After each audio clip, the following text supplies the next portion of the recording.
నమస్కారం సార్. నమస్కారం సార్, చాలా వరకు స్టూడెంట్స్ ఎవరైనా కూడా ఇంటర్వ్యూకి వెళ్ళేటప్పుడు ఎస్పెషల్లీ అంటే నాలెడ్జ్ ఉంటుంది, బట్ డ్రెస్ వల్ల కూడా నెగిటివ్ అయ్యే ఛాన్సెస్ ఉంటాయి అంటారా? ఇంటర్వ్యూ అనగానే చాలామంది కూడా ఏమేమి క్వశ్చన్స్ అడుగుతారు, వాళ్ళ ముందు ఏ విధంగా ఉండాలి, బాడీ లాంగ్వేజ్, డ్రెస్సింగ్ కూడా ఎలా ఉండాలి, వాళ్ళని అట్రాక్ట్ చేయాలి అని ప్రతి ఒక్క ఆలోచన ఉంటూ ఉంటుంది. బట్ తెలియకుండానే కొన్ని మిస్టేక్ చేయడం వల్ల ఇంటర్వ్యూ దాకా వెళ్ళి క్వాలిఫై అవ్వకుండా వచ్చిన వాళ్ళు చాలామంది ఉన్నారు. అలా కాకుండా ఉండాలి అంటే బాడీ లాంగ్వేజ్ ఏ విధంగా ఉండాలి, డ్రెస్సింగ్ సెన్స్ ఏ విధంగా ఉండాలి, ఎలా మాట్లాడాలి సార్? గర్ల్స్కి ఎలా ఉంటుంది సార్? గర్ల్స్కి కూడా రూల్స్ ఉన్నాయండి. జనరల్గా మేము చెప్పేది ఏంటి అని అంటే కొంచెం ఇబ్బందికరంగా ఉంటుందేమో వినే వాళ్ళకి, బట్ నేను తెలుసుకోవాల్సిన విషయాలు సార్ ఇవన్నీ కూడా. సో మళ్ళీ అగైన్ ఈ వీడియో చూసిన తర్వాత గర్ల్స్ డ్రెస్ గురించి మాట్లాడుతున్నారు, డ్రెస్ సెన్స్ గురించి అని ట్రోల్ చేస్తారేమో. బట్ ఇంటర్వ్యూకి వెళ్తున్నాం కాబట్టి పద్ధతి ప్రకారంగా వెళ్ళాలి. మనం పార్టీకి వెళ్ళేలాగైతే ఒకలాగా వెళ్ళొచ్చు, పార్టీలో కూడా మ్యారేజ్కి అయితే ఒకలాగా వెళ్తాము, లేకపోతే నైట్ పార్టీ అయితే ఇంకోలా వెళ్తాము, టెంపుల్కి వెళ్ళేటప్పుడు, చర్చ్కి వెళ్ళేటప్పుడు ఇట్లా ఒక పద్ధతి ఉంది. సో నేను ఆ పద్ధతి గురించి మాత్రమే మాట్లాడుతున్నాను. ఇంటర్వ్యూకి వెళ్ళేటప్పుడు లేడీస్ స్లీవ్లెస్ వేసుకుని వెళ్ళకూడదు, స్లీవ్లెస్ వేసుకుని వెళ్ళకూడదు. మీరు హ్యాండ్స్ ఇక్కడ వరకు పెట్టుకుంటారా, 3/4 పెట్టుకుంటారా, ఫుల్గా పెట్టుకుంటారా అనేది మీ ఇష్టం, but not sleeveless. Next tight dresses వేస్తారు. సో టైట్ డ్రెస్సెస్ వేసినప్పుడు అది మీకు వేసుకున్న వారికి అన్కంఫర్ట్గా ఉంటుంది, చూసే వాళ్ళకి కూడా అన్కంఫర్ట్గా ఉంటుంది. రెండోదండి, మీకు ఇంటర్వ్యూ అప్పుడు ఎర్లీ మార్నింగ్ వెళ్ళిపోతారు, స్లాట్ టైమింగ్ ఇస్తారు 8 o'clock, నెక్స్ట్ ఆఫ్టర్నూన్ 2 o'clock అని అంటారు. మీకు 8 o'clock వెళ్ళిన పర్సన్కి 8:39 వరకు ఇంటర్వ్యూ ప్రాసెస్ మొత్తం అయిపోయి బయటకు వచ్చేలాగా ఉండదండి. 8కి వెళ్ళి డాక్యుమెంట్ వెరిఫికేషన్స్ అన్నీ చేసి మనం వెయిటింగ్లో ఉండి మనకంటే ముందున్న క్యాండిడేట్స్ని చేసుకొని మన ఇంటర్వ్యూ 12:30కో 1కో కూడా ఉండుండొచ్చు. సో అంత టైం గ్యాప్లో మనకి కూడా స్వెట్ వస్తూ ఉంటుంది, అన్కంఫర్ట్గా ఉంటుంది. సో టైట్ డ్రెస్సెస్ వేసుకోకుండా కొంచెం లూజ్గా ఉన్నటువంటి డ్రెస్సెస్ వేసుకోవాలి. నెక్స్ట్ బాగా పల్చగా ఉండేటటువంటి డ్రెస్సులు ఉంటాయి, అది సిల్క్ అవ్వచ్చు లేదా కాటన్ అవ్వచ్చు, అంటే ట్రాన్స్పరెంట్, ఎగ్జాక్ట్లీ. సో లోపల మన బాడీ బయటకు కనపడుతూ ఉంటుంది, అలాంటివి వేసుకోకుండా వెళ్ళాలి. మీకు నిజంగా క్లాత్ అలానే పల్చగానే దొరికింది అని అనుకోండి, లేడీస్కి లైనింగ్ వాడతారు. ఇప్పుడు మా ఇంట్లో కూడా లేడీస్ ఉన్నారు, వాళ్ళు కూడా జాకెట్లు అవన్నీ చేయించుకునేటప్పుడు లోపల లైనింగ్ వేయించుకొని చేస్తారు. సో అట్లా లైనింగ్ వేయించుకొని చేసుకుంటే మీకు కంఫర్ట్ ఉంటుంది. ఎందుకంటే క్లాత్ అనేది పల్చగా ఉందనుకోండి, రబ్ అయ్యి ర్యాషెస్ రావటం కానివ్వండి, లేకపోతే దురద కానీ ఇట్లాంటివన్నీ వస్తాయి. చక్కగా లైనింగ్ వేసుకొని చేసుకుంటే అది బాగుంటుంది, చూసే వాళ్ళకి బాగుంటుంది, వేసుకున్న పర్సన్కి కూడా బాగుంటుంది. అట్ ది సేమ్ టైం ఇప్పుడు ఈ చుడీదార్, కంపల్సరీగా చుడీదార్ అండి. శారీ వేసుకొని వెళ్తే ఇంకా బాగుంటుంది కూడా. సో శారీస్ వేసుకుని కూడా వెళ్ళొచ్చండి. శారీస్ కూడా నార్మల్గా ప్లెజెంట్గా ఉండేటటువంటివి, జిగ్జాగ్గా రంగులు ఉండి పూసలు గుచ్చి హెవీ వర్కులు చేయించి, సో ఫ్యాన్సీ శారీస్ కాకుండా కాటన్ శారీస్ వేసుకుని వెళ్ళొచ్చు. బ్లౌజ్ కూడా శారీ వేసుకున్నట్లయితే చాలా జాగ్రత్తగా లెంత్ కానీ చూసుకోండి, ఎందుకంటే కొంతమందికి ఇక్కడ ఉంటాయి, తర్వాత ఒక 2 అంగుళాల కిందకి దిగి, అలా కాకుండా మామూలు హ్యాండ్స్ ఉన్నటువంటి డీసెంట్ లుక్ గా ఉండేటటువంటి బ్లౌజ్. తర్వాత తప్పుగా అనుకోవద్దు, నెక్ కూడా కొంచెం నార్మల్ గా చూసుకోవాలి, ఎందుకంటే బ్లౌజెస్ కి కొంచెం డీప్ నెక్స్ తీసుకుంటా ఉంటారు.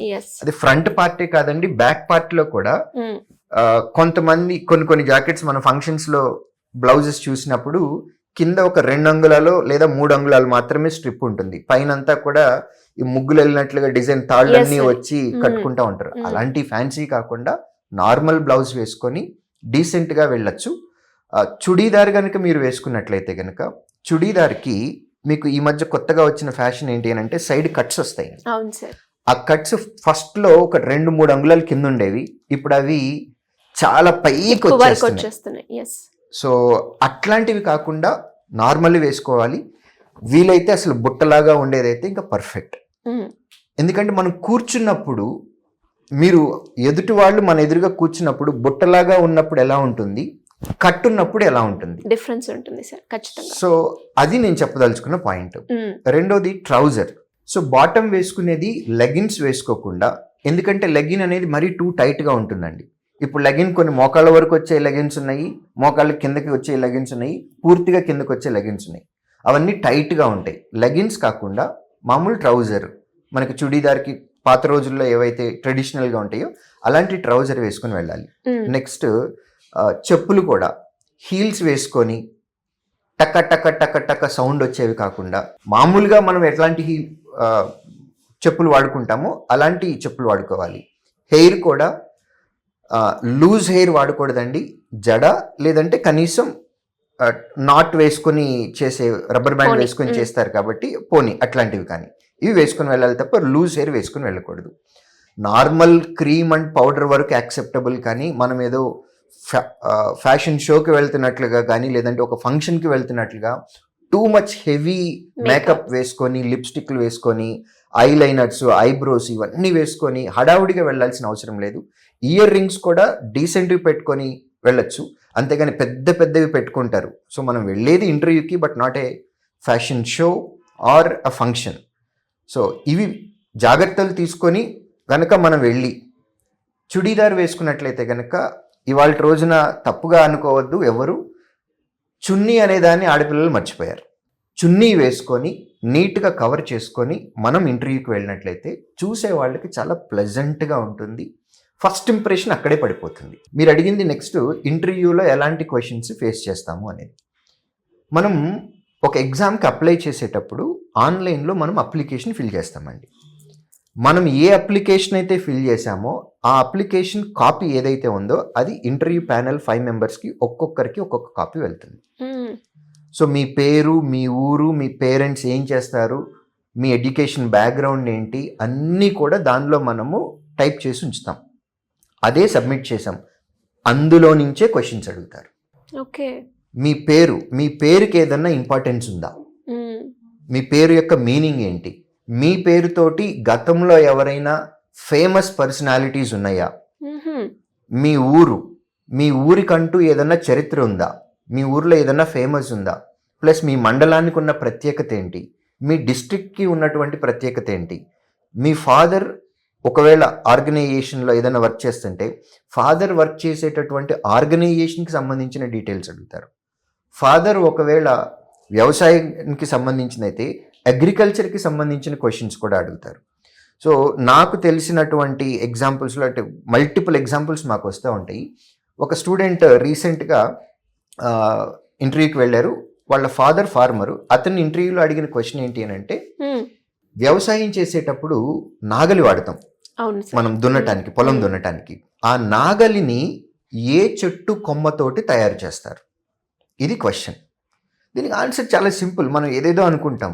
నాగలి ఎక్కడ వాడేది, మనము పల్లెటూరులో వాడుతున్నాం. పల్లెటూరులో ఎక్కువగా దొరికే చెట్లు ఏంటి, స్ట్రాంగ్గా ఉండేటటువంటి చెట్లు వేప చెట్టు, తుమ్మ చెట్టు, ఈ రెండింటి నుంచే తయారు చేస్తారు. సో నాగలి ఉన్న తర్వాత దానికి ఒక హ్యాండిల్ లాంటిది ఒకటి ఉంటుంది. సో దాన్ని యూజ్ చేసి డైరెక్షన్ మార్చుకోవటం ఇట్లాంటివన్నీ చేస్తారు.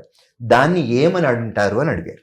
సో ఇంటర్వ్యూలో అడిగే క్వశ్చన్స్ అన్నీ కూడా మన అప్లికేషన్లో సబ్మిట్ చేసినటువంటి డీటెయిల్స్ నుంచే ఉంటాయి. అట్ ది సేమ్ టైం మీరు గ్రాడ్యుయేషన్లో మీరు ఏం చదువుకున్నారు దానికి సంబంధించిన ఆ సబ్జెక్ట్ మీద ఉన్నటువంటి క్వశ్చన్స్ వస్తాయి. సో ఇవి జనరల్గా అడిగేటటువంటి క్వశ్చన్స్. దీనితో పాటుగా ఆ రోజు current affairs. Okay. So on that particular day news paper headlines చూసుకొని వెళ్ళటం అనేది చాలా చాలా ఇంపార్టెంట్. ఎందుకంటే ఆ రోజు కరెంట్ అఫైర్స్ కూడా క్వశ్చన్స్ అడుగుతారు.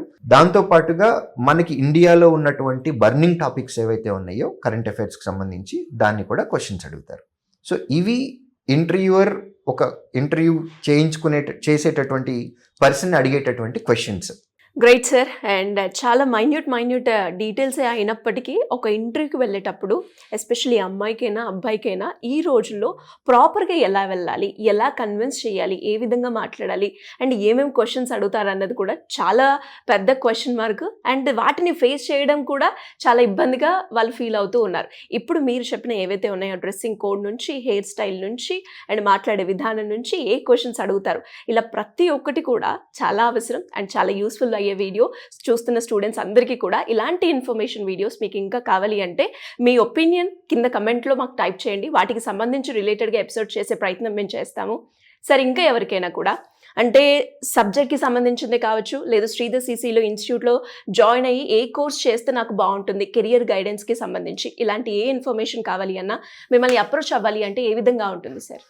ఏపీ తెలంగాణలో ఉన్నటువంటి మా ఆఫ్లైన్ సెంటర్స్కి డైరెక్ట్గా వెళ్ళి డీటెయిల్స్ తీసుకోవచ్చండి. ఇన్ కేస్ రాలేకపోతున్నాము అని అనుకుంటే స్క్రీన్ మీద కనపడుతున్నటువంటి నెంబర్కి కాల్ చేసి శ్రీదేవ్ సీసీ టీమ్ని రీచ్ అవ్వచ్చు. ఎట్ ది సేమ్ టైం ఎవరైతే కాల్స్ చేస్తారో వాళ్ళందరికీ మేము ప్రాపర్ గైడెన్స్ అయితే ఇస్తాము. Anyways thank you sir, thank you so much. Thank you.